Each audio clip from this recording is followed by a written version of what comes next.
some waterfalls. We'll start with the side partitioning.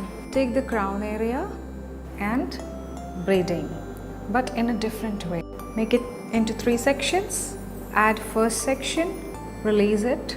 Then with this section we will add another section to it, and it will go on to the top of this. We got this section. We will bobby pin it at the back.